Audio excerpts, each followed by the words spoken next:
Hi, my name is Raphael Comproni, and I'm a professor at Hampton University. And this is Conversations Across Cultures. It's my podcast, and I have a student who is interested in talking about her life and her cultural background.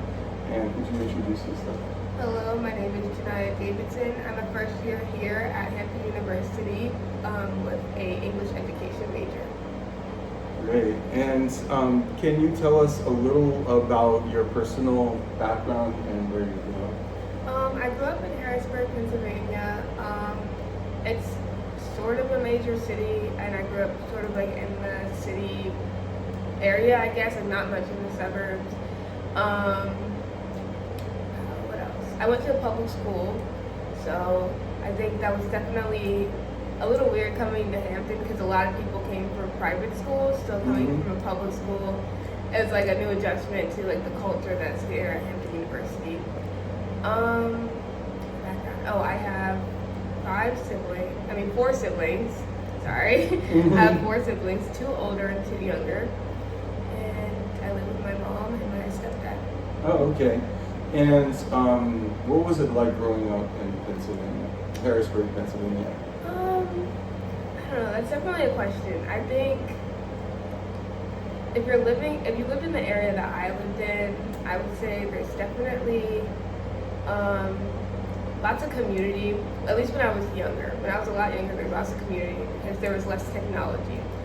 I moved around a lot, so when I was younger, I lived in an area where there was a lot more people came outside. I mean, there was like ice cream trucks, and like it was just really fun. It was a great time.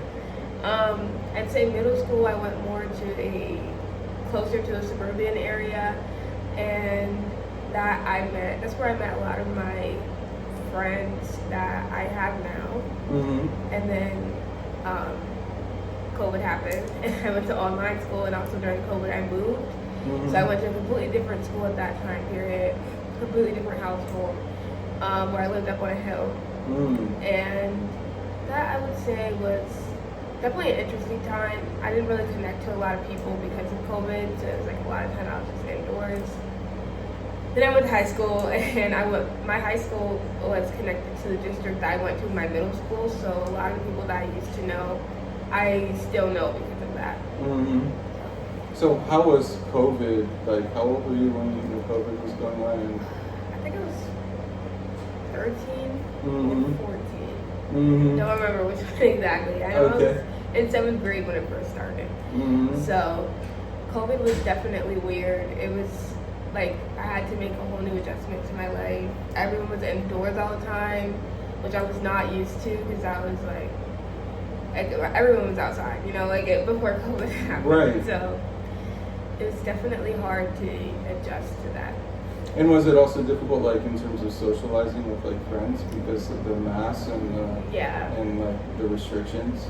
I mean, social media became a lot more prominent at that time because everyone was forced indoors.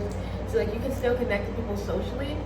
I didn't have much social media because I only had a tablet at that time. I was still younger, so I didn't really talk to that many people. But it was definitely a hard investment.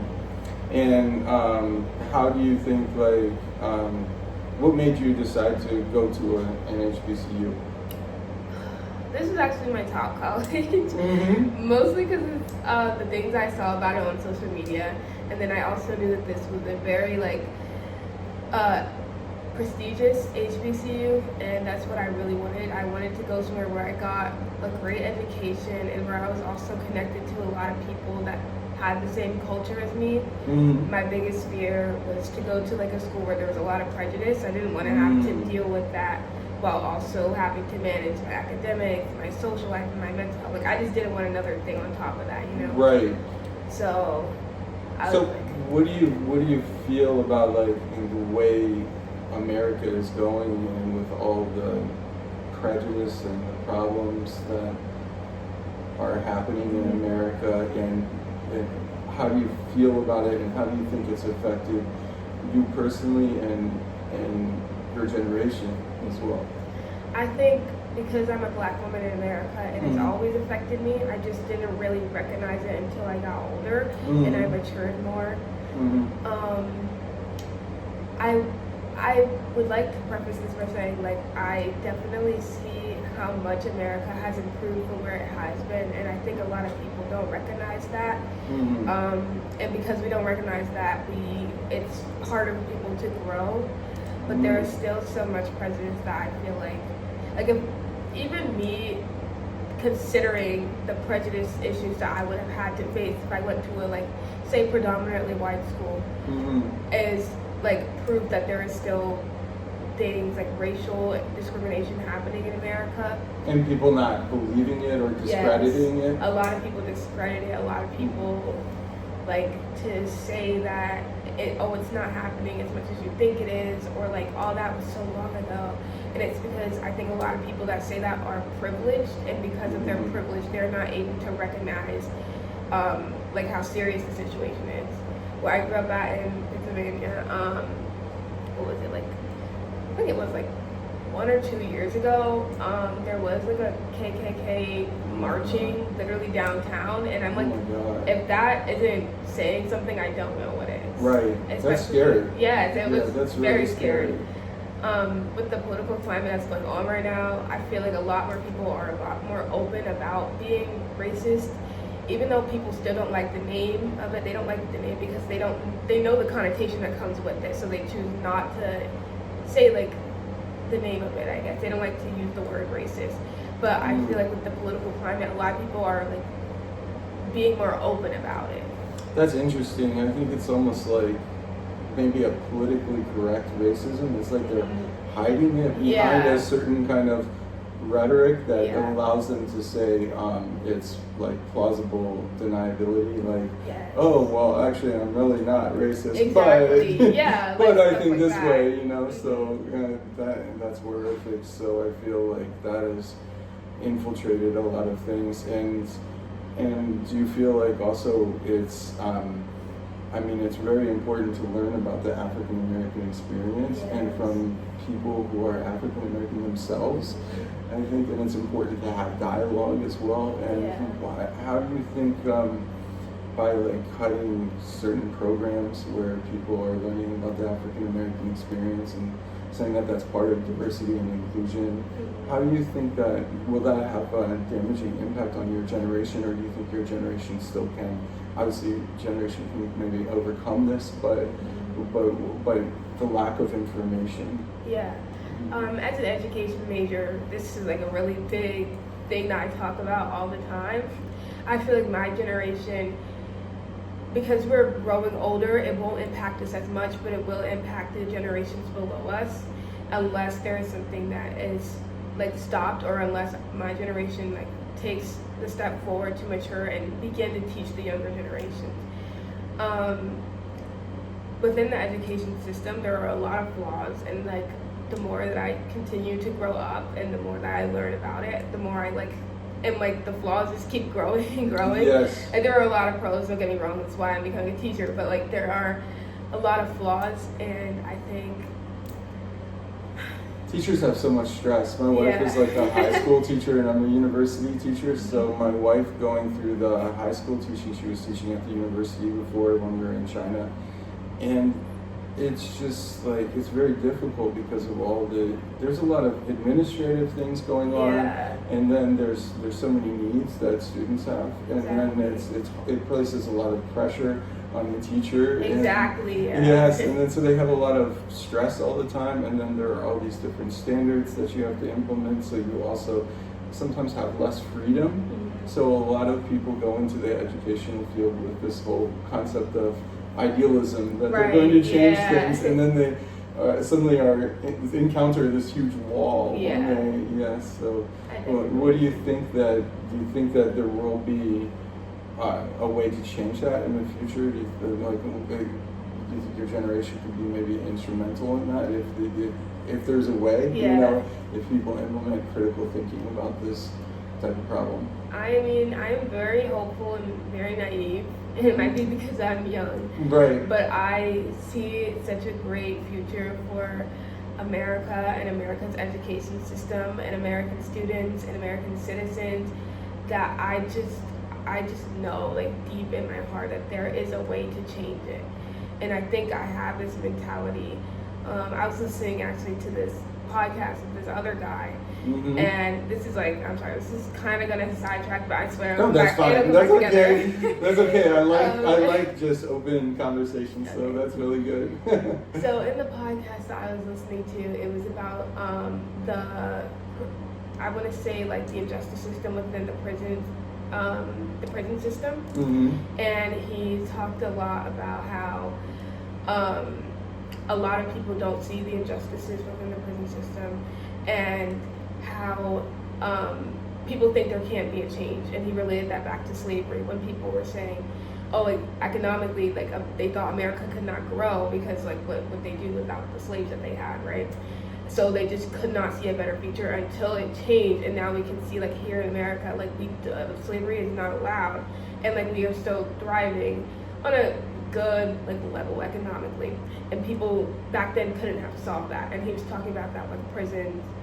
And I'm bringing this up now because a lot of people don't think that the education system can change, because they're like, it's just like there's too many walls, there's too many things that are blocking their way, and like this is just how it has to be. And people even think that with America in general, and it's why so many people are afraid to and with the world. Do you think that's also true with the world? With the world, like, genuinely, people just are afraid of change, or they just can't see the change because they've never lived a life outside of it. And I feel like the education system can be changed. We just have to, like, move past it. We have to grow. We have to learn. And I think with, like, what we learn and what we've seen in history, we can change this. Yeah, like, yes, we can change. And it's a very hopeful mindset, but I'm very I think that's really important. Yeah. I think it's kind of the role of, like, spirituality. I'm not going to say, like, religion or organized religion, but spirituality in terms of, like, having faith in the human experience, that we can change things, that we can make things better, and that whatever generationally happens throughout history, you know, a lot of those things repeat themselves. So we keep on repeating the same mistakes.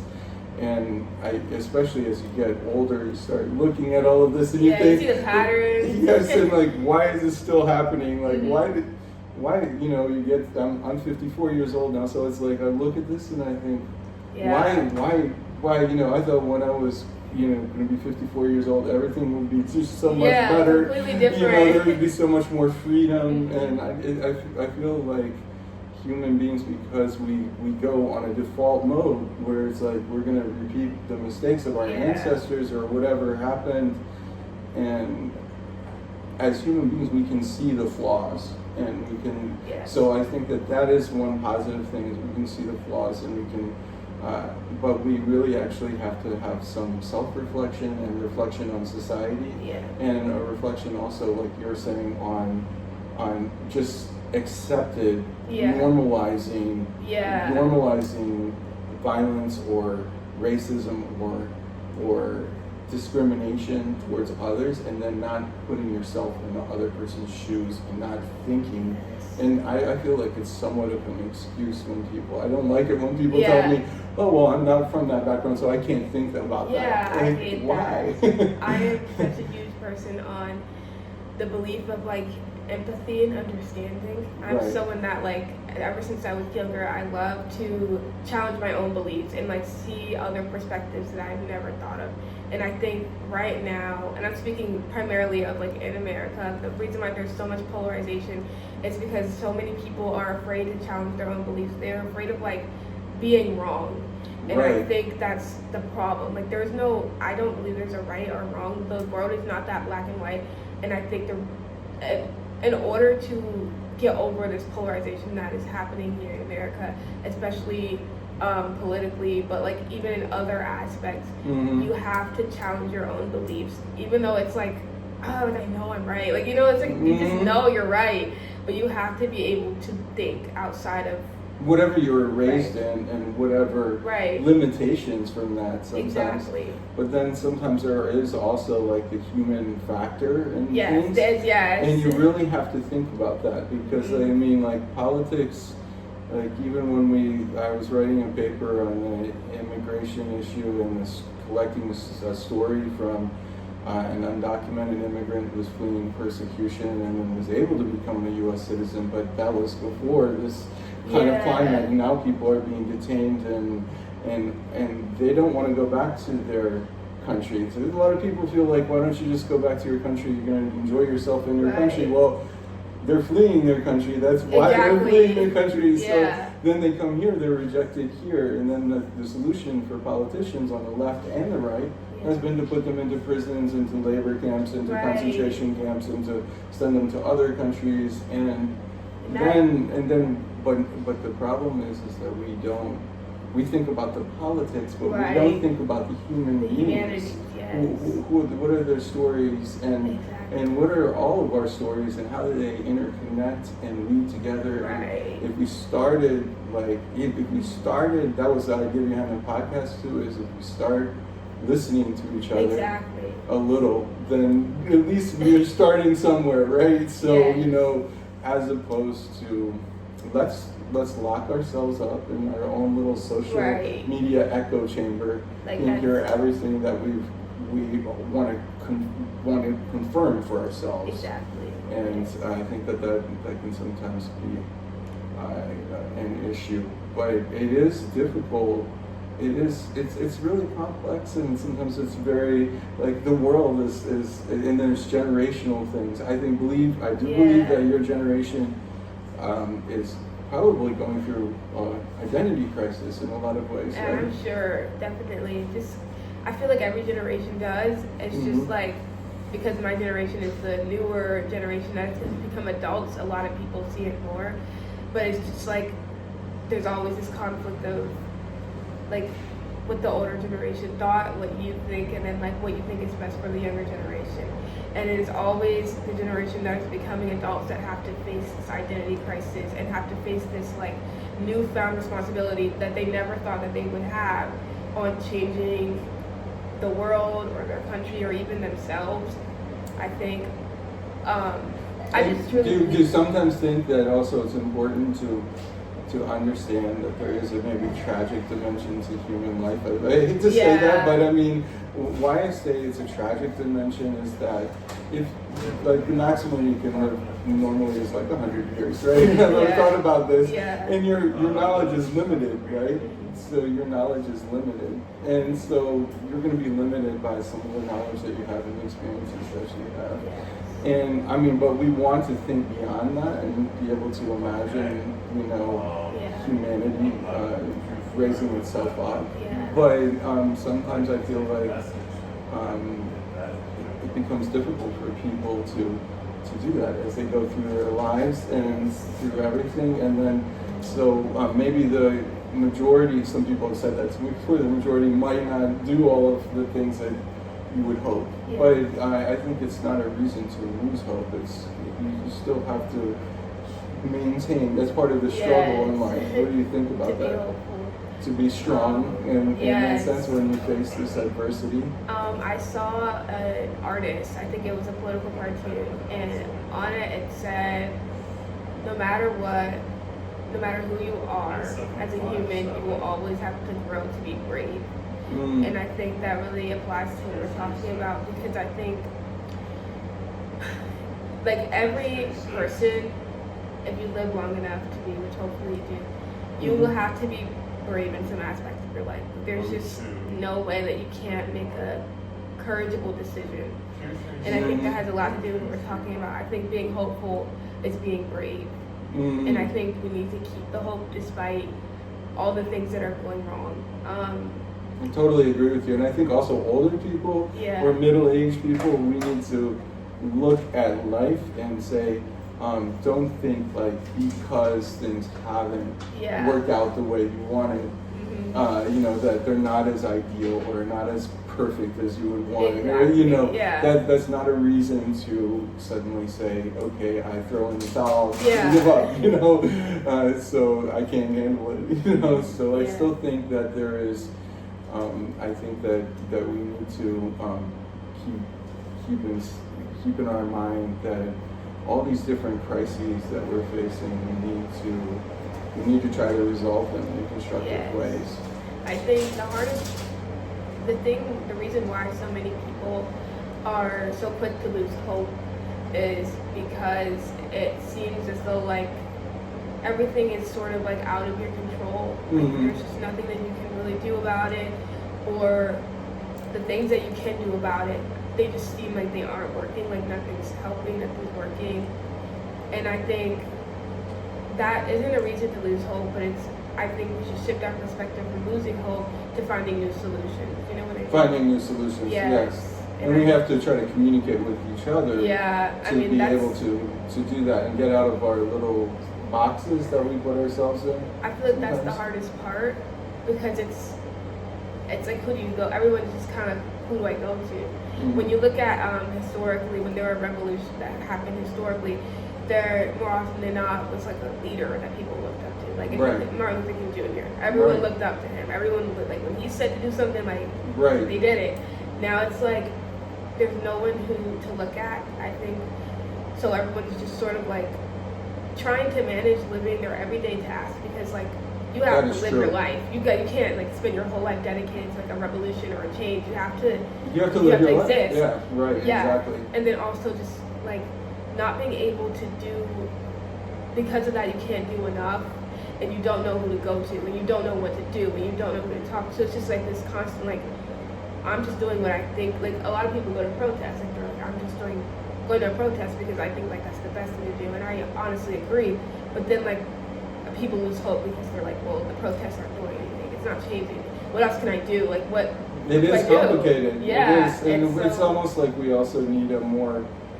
Sometimes I also feel like we try to resolve everything on a national level. Exactly. But we need a more global, change, because I talk to people from different places and they say, some of the same things are going on in those other countries. So you can move from, like people are saying, so you can move from one country to the next, and then you're going to inherit a whole bunch of other problems that are there in those countries. So it's like, your generation has more of a chance for, like, even people living now in general just have more of a chance to see the global interconnectedness. So there is a chance for people thinking on a level of like, let's try to make this world society better, because there is always a question like, why our country by itself was nationalism, extreme nationalism that has become very popular all around the world, but I feel like it becomes a way of dividing all of us. Yes, I was going to say that.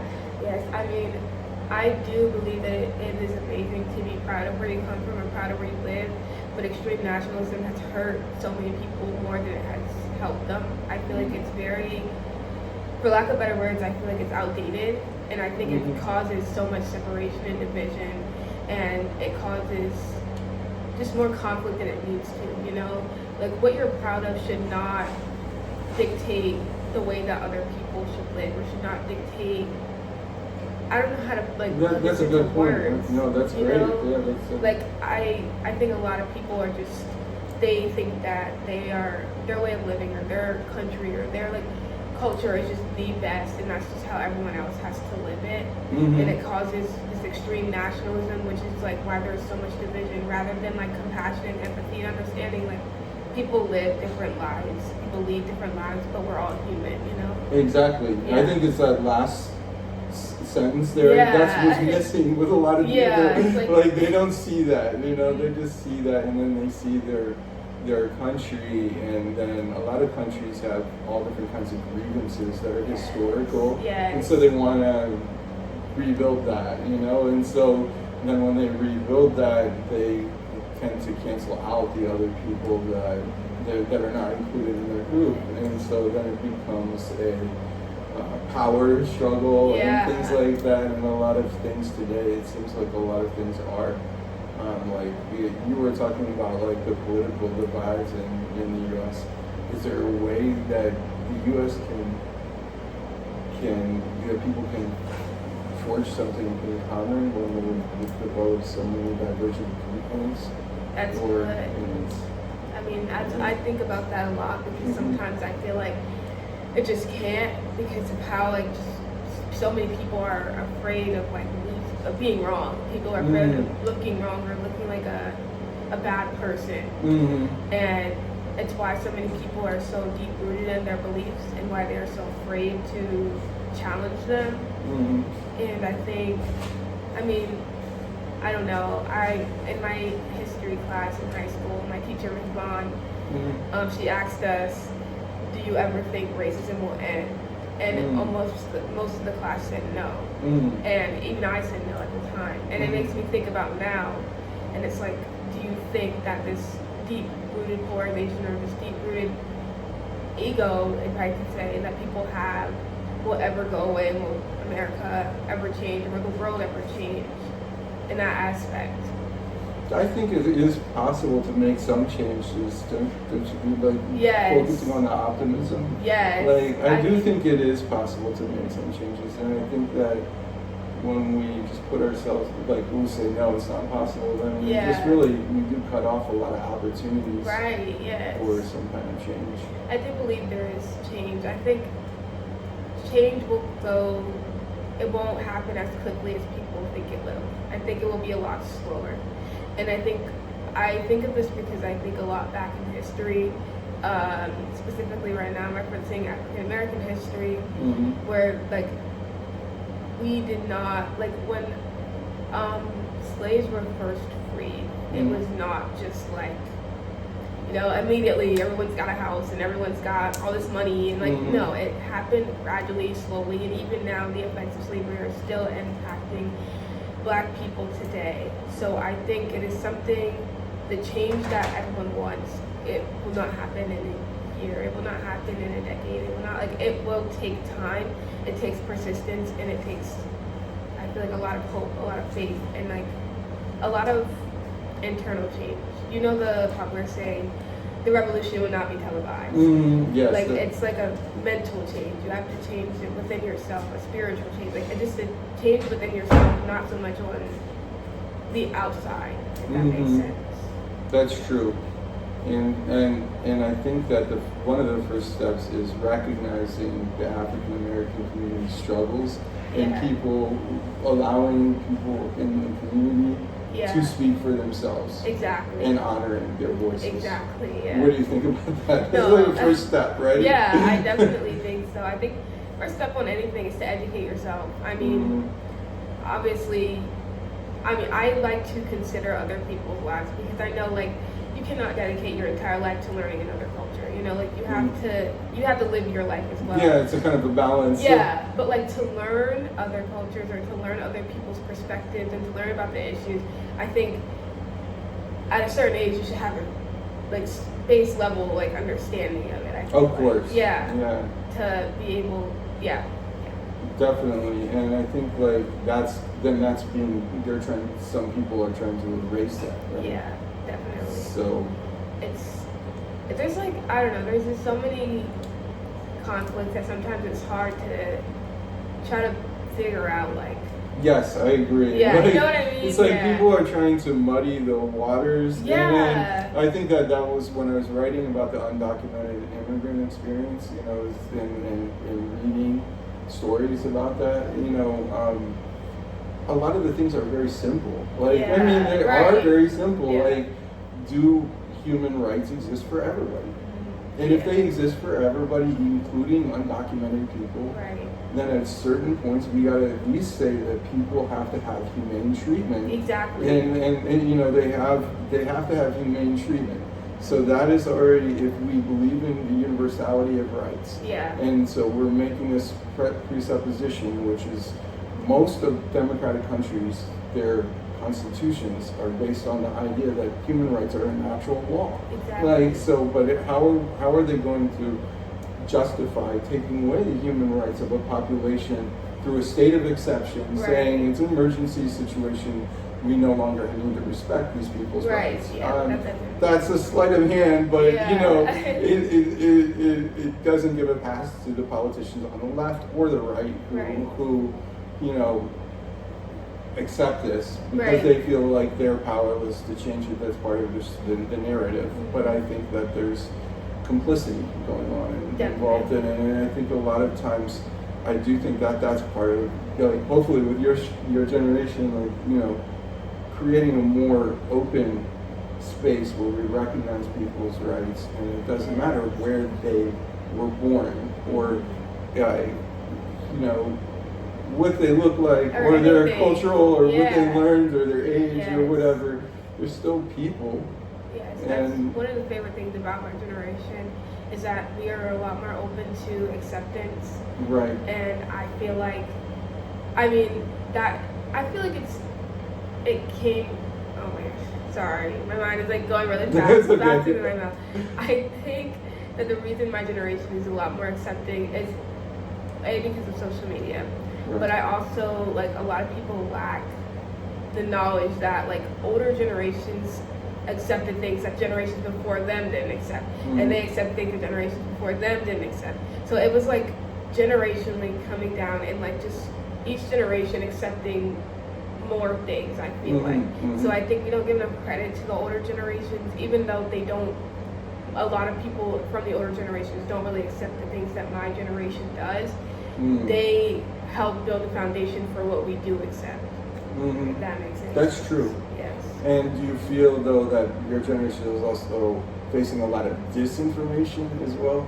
Yeah, I feel like it's like That's sort of like the muddying the waters, yes. And so you have to be able to think critically for yourself. Yes, I definitely. Yeah, and not just your generation, but everybody who's involved in this world, right? Yeah. Because I think social media and all of the things and the internet and the way it's all constructed now, it's like it's putting a lot of us on a similar page. Yeah. Regardless of even our age, like we might be consuming different media, but the general media out there, and then the different things that are out there and the parameters of those things, a lot of us are exposed to a lot of similar things to some things, you know. And so I think the problem becomes also is that you have so much disinformation, and then how do you sort through fact and fiction? Yeah.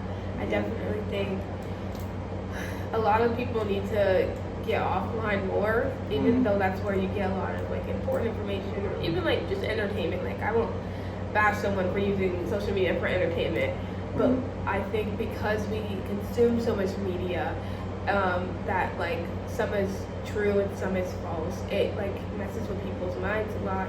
Also, social media is just such a huge platform. Like 1 second you'll be scrolling watching something political, and then you're watching someone dance, and then you're watching a cooking video, and it just messes with your mind. It's very bad for emotional regulation, and it makes people, when they consume media that's intended to make them angry or intended to make them feel sad or in just any certain way, especially politically, it can mess with like the way that they view the world and the way they critically think. I think a huge issue is social media. Like, I think it can be used for great things. I also think people should get off of it more and learn to regulate their emotions off of it. Right. Think for themselves, like off of it, you know? Right, and see outside of it, and at least have a critical approach to it. I think there should just be like only a few hours of social media, you know? Right. Like go outside, go talk to people like outside of people that are trying to persuade you. Like just go and talk about these kind of things one-on-one or even with a group. I feel like then you would really understand or like really grasp concepts that you could not have grasped if you were just being forced, not really forced, but just like yelled at, just all this information, and you can't even talk back, you know? Right. Yeah. And you feel like influencers, in a sense, also, they kind of skew things towards their viewpoints. Everything is biased online. Like there's nothing that won't be. There's almost like a profit motive all the time, or how many subscribers you can get. That's why I really encourage people not to get all of their information from online.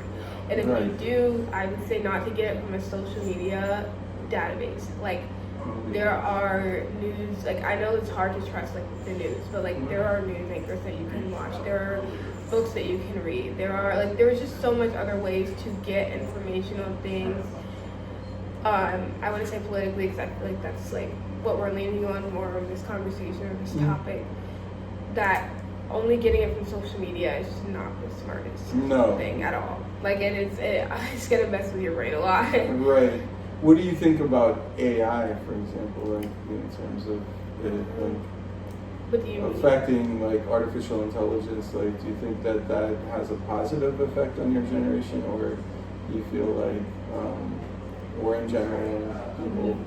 I do not like AI at all. Like, I'm just a proud AI hater. Oh, really? But I do, when I first started like hearing about AI, I hated it because I was like, it was really stupid. I was really into sci-fi, and I was like, oh, the robots are gonna take over the world, and everyone's like on AI, and like that was when I like first like heard about it or whatever. It was like sort of like a joke, but the more popular it got, the more I hated it. I could see how much it was affecting like the climate really bad and the environment. Like, it was just affecting so much, and I just hated it. But like I said, I'm someone that likes to challenge my own beliefs.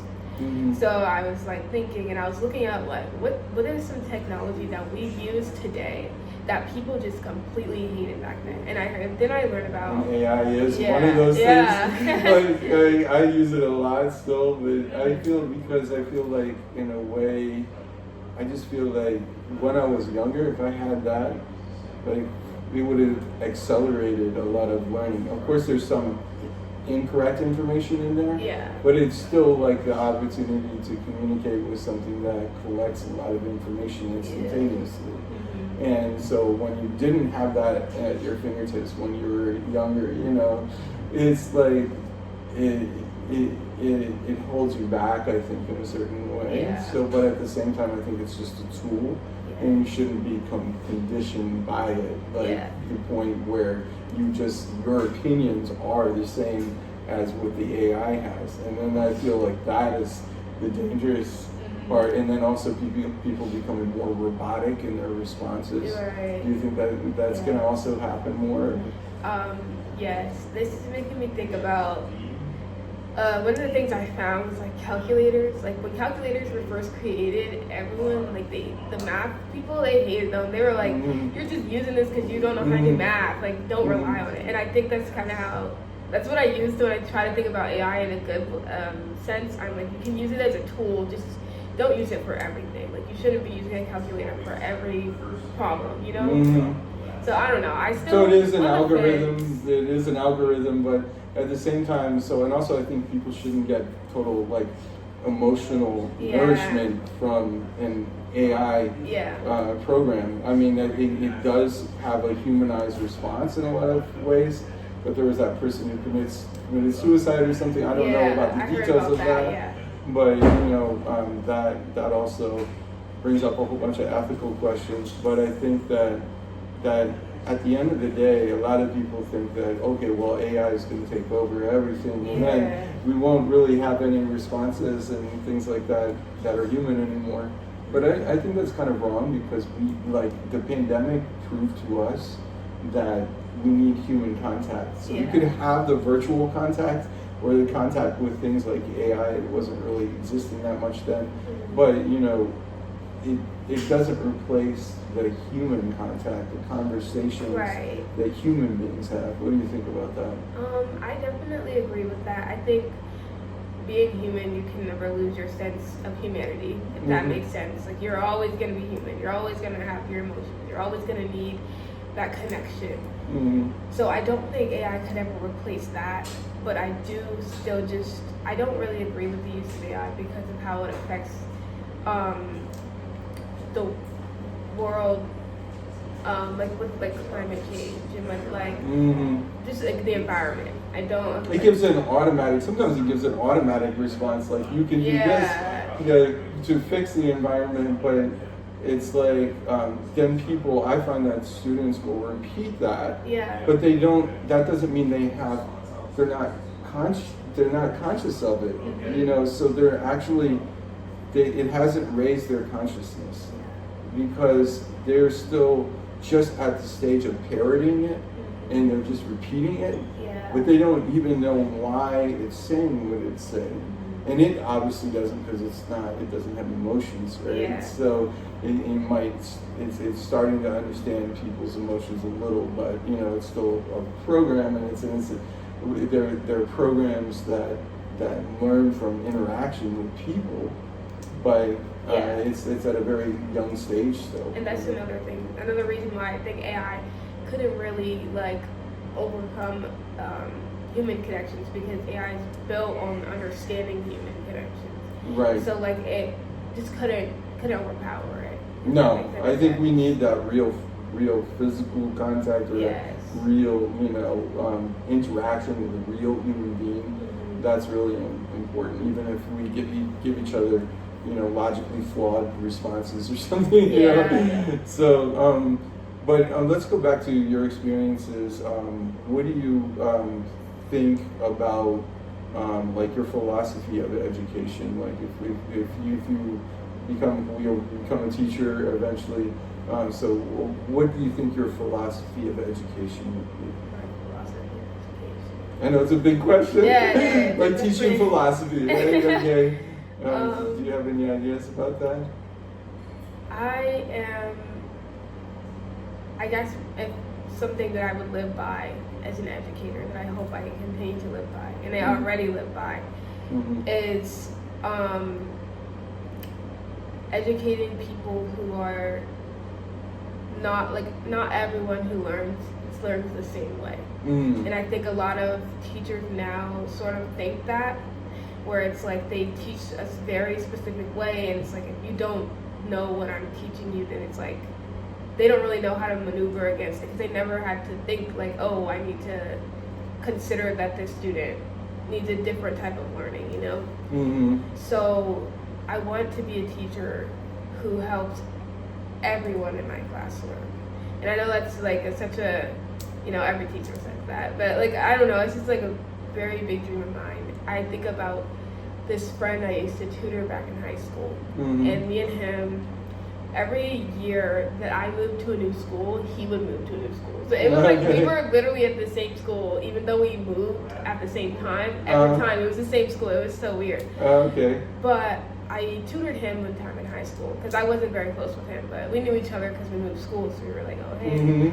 And I asked him to spell a word or something, like for an essay. Like I was helping him, and I think it was something. It was like intelligent or excellent or something like that. And he just like couldn't spell it. Oh, wow. And it really opened my eyes to how flawed the education system is, I would say, because we went to the same schools. It wasn't like we had been to completely different places. Like we've been to the same schools, we grew up in the same areas. Like I'm pretty sure even our families, some of our families knew each other. So it was like just such a huge shocker to see how I was able to learn things from my teachers and he was not able to. And we were taught the same things at the same exact time. Like we're the same age. Like it was just crazy to see. So why do you think that happened? Do you think it's also because this thought crossed my mind, but like because everything in our system now is so packaged. Yeah. It's like a product. Oh my You're gosh, selling yes. a product to the students. And then the administrators have like, okay, well, I'm going to make sure that the teachers produce the products. Exactly. But if it's all like a product, the problem is there's not really that much critical thinking going into that, right? Yeah. Because it's just like you package it and it's like, this is the way it is, and you have so many students, so it is very difficult to be flexible. Yeah, of course. And then the students want I have that problem a little sometimes when I'm teaching, because like, I like to focus on curiosity. Right. So I would be like, okay, well, the book says this is, and I want you to do everything for the book. Right, do yeah. everything for the test, and we'll go through this, but let's also, looking at Spanish, you want to learn the language, right? Yeah. So, I mean, that's the reason why you're taking the class. It's not just, I can repeat everything in the textbook, right. and then just have conversations based on the textbook for the rest of my life in Spanish. But people are more complicated than that, right? So I feel like giving them this sense of curiosity. So maybe your friend was like not as, or your classmate was not as curious, because maybe when you have so much, this is a thought that came to my mind. But when you have so much, everything is packaged and it's forced upon you, then sometimes that can stifle your curiosity. Yes. So then you don't grow, and so you don't challenge yourself. You know, sometimes I think, because I do think like with education and with learning, we have to somehow like set goals and then say, I'm going to challenge myself. Yeah. And it doesn't matter how much you've learned in life. Yeah. You still have to do the challenging of yourself. You can't become complacent and say, oh, well, I know everything I need to know now in my field or whatever, and I'm just going to be content with that. There's this like constant learning. Yes. I definitely see what you mean. I think that was a major reason probably why he didn't learn the same way that I did. I also think a lot of people just like don't value education, so it's like That's true. just don't care to learn it. But I want to be someone. I have had teachers who like I hated the class, but I still learn, you know. And I want to be a teacher that's like that. Like I don't care if you hate learning this, like you are gonna know it though, because I hated my biology class when I first took it, which is like crazy because I love biology now. Oh, really? That's interesting. Yeah. I thought biology was one of the. I did pretty well on it, but I mean that was in college many years ago. You know, I just felt like there's so much memorization of material. Yeah, like that's why I hated it. Yeah. But then like when I learned it and I really knew it, 'cause Right. it was my teacher, Miss Hampshire. She like made sure that you actually knew what you were talking about. Like you knew what you were learning. So I hated the aspect of like, oh, I have to study. Oh, I have so many assignments. But after I took the class, like I kid you not, the like next year, 2 years later, I took her anatomy class. Okay. Because it was just like when you know what you're learning and you have a teacher who's able to educate you despite you not wanting to be educated, it shows you like, oh, I'm actually smart. Like, well, I'm actually interested in this. Right, you know? right. So I really strive to be a teacher that is like her. That's good. That's good. So, what do you think is necessary to do that? What did she do? Do you think it was also challenging you to expand your? Yes, she was very strict, like grading wise, and like if you didn't have your assignment in, you were gonna go to class. Okay. So like I think knowing that I had to pass the class. Yes. It was like stressful. So I don't want to be a teacher that makes my students feel stressed. You have to put a little stress on the students. So like they can challenge it and they can actually want to like learn. Like they're motivated to learn it. I don't know. I think because there's a lot of memorization within it. I think it helped me because I'm very good at memorizing things. It was just like, okay, I just have to keep reading my notes. I have to keep like going through the flashcards and stuff like that. Right. That's good. Yeah.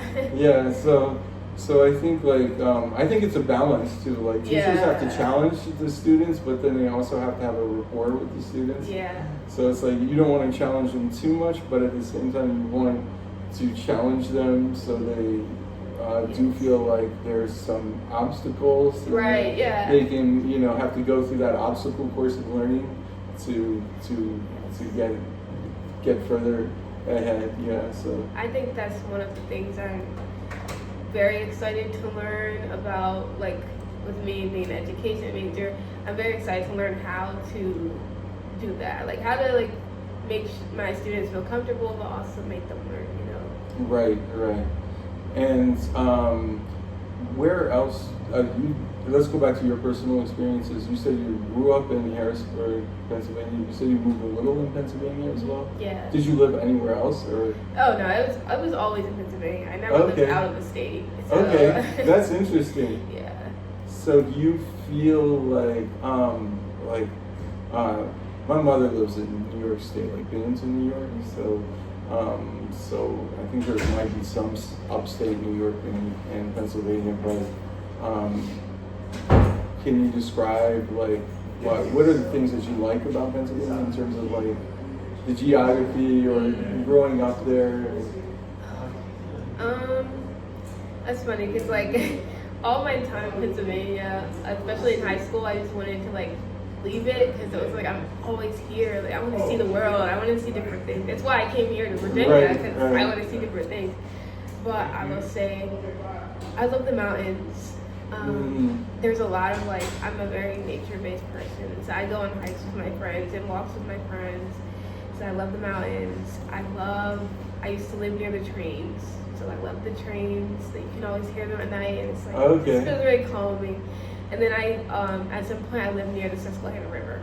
Oh, okay. So that was another one of my favorites. Oh, the Susquehanna River goes through Binghamton, actually, from my mom. Oh, wow. Cool. Yeah. So I think those three, and like where I lived before I came here, I was right in the middle of it. Like the train tracks were here, the river was right here, and then the mountains were right in front of me. And it was like walking distance. Like I could get there just by walking. So that was definitely something I'm gonna miss. Yes. There's no mountain. Yeah, there's no mountain. But there are in Western Virginia. Oh. Yeah. Beautiful mountains like the Shenandoah Mountains. Yeah, but it is a pretty good drive, Yeah. out there. My wife and I we were always talking about like, oh, let's go to the Shenandoah Mountains, especially when it's like fall.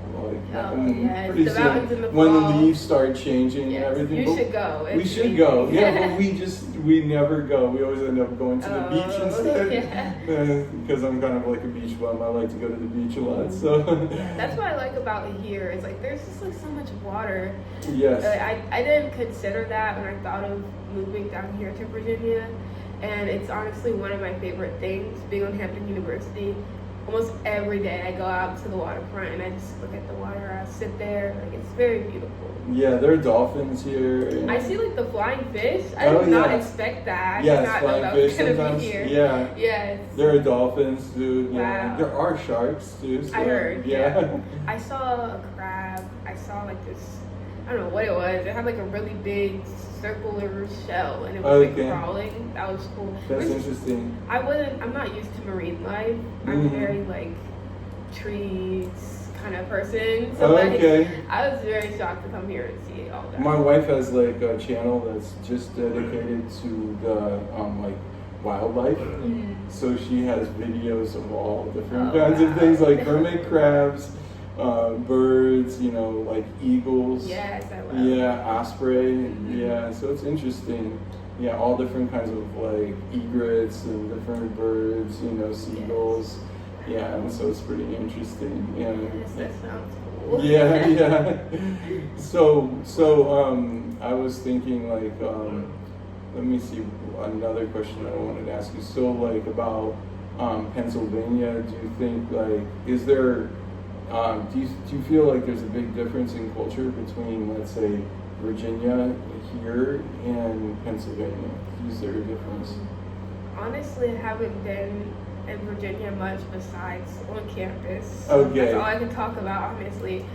But I do think if you were to ask me the difference between like being on campus here and being in Pennsylvania at home, yes, a major difference is I wouldn't say the culture change. In Pennsylvania, where I grew up, Harrisburg, there's a lot of diversity. So it was like so many people from so many different backgrounds, which it is like that here, but like here it's predominantly like black people. Right. It's an HBCU. And then so you have the diversity of the black community yes, too. like that's the difference, I would say. How have you encountered that diversity in terms of the black community here? Like, because there's a lot of diversity here. Everybody comes from different backgrounds, right? Okay. Even though they're African American, there's like all different places, exactly. or some people are also from Africa as well. I think you have some minority students at My favorite thing that I love here at Hampton, that I like caught on to, I think the second day of me being here, was like the difference in slang. Because everyone's from different parts of the world, so it's like everyone uses different slang here, and it's so cool. Like where I'm from, Pennsylvania, like we say John a lot. So like I said it one time in front of this guy, and he's like, "Where are you from?" Like who says John? What does that mean? Even I don't even know. So sorry to be. I don't know. John is like, I guess like a synonym for it would be like thing. Oh, okay. So like, okay. like for like, I just stepped on that joint. Like it's like I just stepped on that thing. I don't know. Okay, that's interesting. Yeah. So Yeah. like it was like funny to talk about, like just seeing how so many people use different things, different slang. That was just probably my favorite thing about being here. Oh, okay, Yeah. that's interesting. Yeah, and so you've met a lot of people from different parts. Yes. Yeah. So it was. I think that's just like, I don't know. It's just so cool. Yeah. To learn, also to like understand where it came from. Like you hear slang all the time, but you don't know where it's actually from. Right. So like being here, you got people from Philly saying things. I'm like, oh, like Uh-huh. I didn't know y'all say that in Philly or New Jersey. There's a lot of people from Jersey here. Right. So it's definitely interesting. Yeah, and then people are very proud of where they came from. Exactly. Are they? Yes. Yeah, I think they are, right? Most I got that from people are. students that they're like really proud of that. Yes, Yeah. we had like for one of the events we had, it was like rep your region, and it was like north side, south side, you know, like, and you could see how proud everyone was from where they were from. It was very fun. Yeah. Okay, that's interesting. And so, and then what do you feel like? Do you feel like what kind of bonds have you created between people from different backgrounds here? Like, I think, I mean, my closest friends that I've made were all from different areas, but I think we're very connected because of just like, I don't really know how to describe it. It's just like this, like, we all sort of have the same personality. And I think it's very interesting to meet people from different parts of the country, but still have the same personality. It was just like, it's so cool to think about, you know, like, yeah. And so what do you think about like people's, you were talking about slang and how slang is kind of creative as well. Yeah. But then there's also people who are like conservative who have like these viewpoints that slang is not good, but I really feel like from the linguistic side of things, like slang is just a reflection of people inventing different ways to speak within different communities, and it's a natural process. I think everyone uses slang whether they realize it or not. It's just a lot of African American slang is frowned upon because of internalized racism. To say that slang is like wrong or bad in any sense, it's just like far off. Like it's just a different way of communicating. It's a different culture. Every culture has a different way of speaking. That's how I feel too. Exactly. This is every culture has a different way of speaking, and it's not necessarily good or a bad thing. And people that say that slang is wrong or bad, I'm like, you're also using slang. Like it's just different. It's, you know, it's just different. Do you think that those people are concerned, like, oh, well, this person's not going to get a job because they go to the interview and they're not using what they imagine is standardized English, which I think is also somewhat of a myth. You know, it's like it's a political construction to some extent because people end up creating, even within that, they all end up, you know, creating certain kinds of jargon or certain kinds of words, and that's not necessarily really standardized. It's just something that. Sorry, that's okay. That's my alarm. I definitely believe that within a lot of communities, there's just code switching. You don't speak to your friends the same way that you would speak to your boss, you know? Right. So I don't believe that there is... Do you think that some people are afraid that there's a person's inability to code switch? Yeah, and like they might lose a job because of that, you know, or something like that. Yeah, I agree. Yeah, I don't think that's...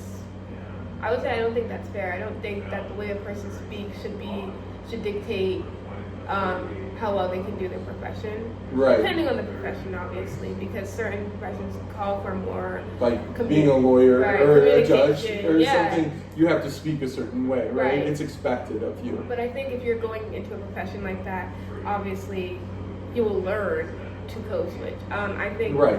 Not even I think. I'm pretty sure more than half of the African Americans here in America know how to code switch because we just had to. We had to learn. It was the only way that we would grow in America. It was the only way. So I think the people who struggle will learn. And if they don't learn, I truly believe that they will find positions where they don't have to. Right. And I hope that. And those are available. There are Right. lots of those. And Yeah. then a lot of times some professions openly embrace slang. Exactly, yeah. And a lot of people are not so rigid about that anymore. Yeah. Even just like also people talking about hair Yeah. or things like that, like your hair should be a certain way or, you know, or dress or something Yes, like that. I've heard But that, that yeah. is, that can change depending. Right. Right. So, when you talked about internalized racism, so can you talk more about that? What is some of your thoughts on it? I truly believe that racism is built on stereotypes, and these stereotypes are internalized, and I think everyone has them on some level, and it's up to you to change that or to see a perspective that you haven't saw or have been taught. And a big part of that is connecting with people from different cultures. Right, Yeah. I agree. That deconstructs a lot of the Yeah. stereotypes. Because I feel like a lot of people are like, oh, just read it online, just Google it, like, you should know this. And it's like, yeah, Google helps, but you have to, like, talk to people from the other cultures because, like, not everything is online, you know? Right, and then you have to create emotional bonds with people Exactly. to understand them. Yeah, definitely. Because and I do think that's a big problem in the world today, is that people are staying in their little self-enclosed worlds, and that makes it difficult for them to create emotional bonds with others. The hyper-independency definitely right now is like very bad. It has been for, I think, my generation is just like this idealized hyper-independency where like I don't need anyone and no one needs me and I have to grow alone. And like all this, it's why there's so much disconnection, especially when it comes to understanding other cultures. And do you think that people, this is going back to the same thing, like I think like sometimes people lie to themselves and say like, I can't understand these other people, and part of it is that's what they've internalized or learned, Yeah. you know, and it's like they're taking away their imagination, which is like just use your imagination. Yeah. It may not, yes, you are not in that person's shoes. Right. So you can't fully fathom what it's like to be that other person. Yeah.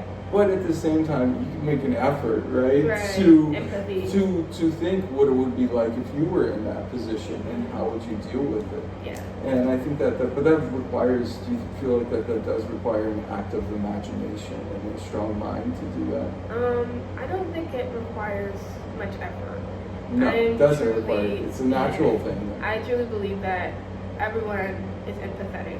Yes. And the people who claim to not be, or the people who just seem like they aren't, have up these walls.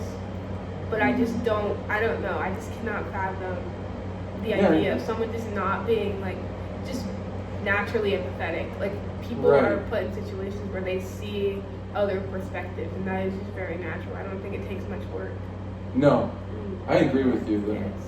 Yeah, so they're making that barrier. Yes. And the idea that it's work is just, it naturally happens because you know they're human beings. Exactly. Going through some kind of pain, then you're going to feel some pain. Right. That is how we are constructed somewhat, human. right? Yes. Yeah, I mean, like, we're going to be, you can turn your face away from it because you see the pain and you feel like I can't deal with that.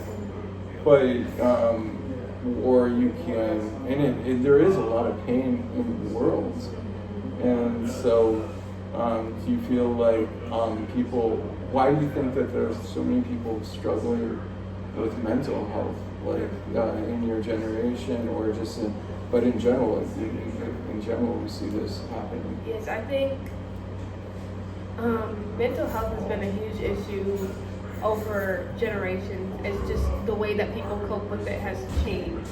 Mm-hmm. And my generation has been a lot more accepting of people, of like just knowing you have a mental health problem and like being able to reach out.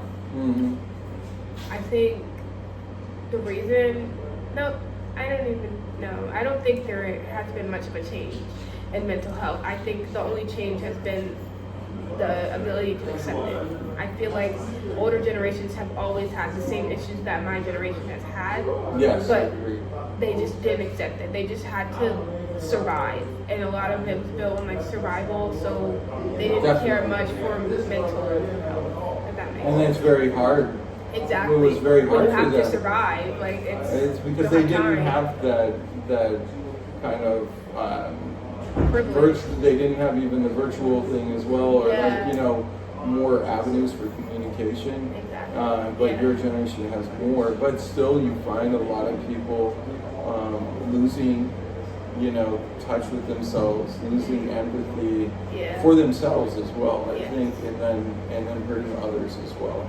And so I feel like, or cutting themselves off from growing. Yeah. And so, what do you think? Do you think there can be something done for that, or do you think that it's just that's more for a psychologist?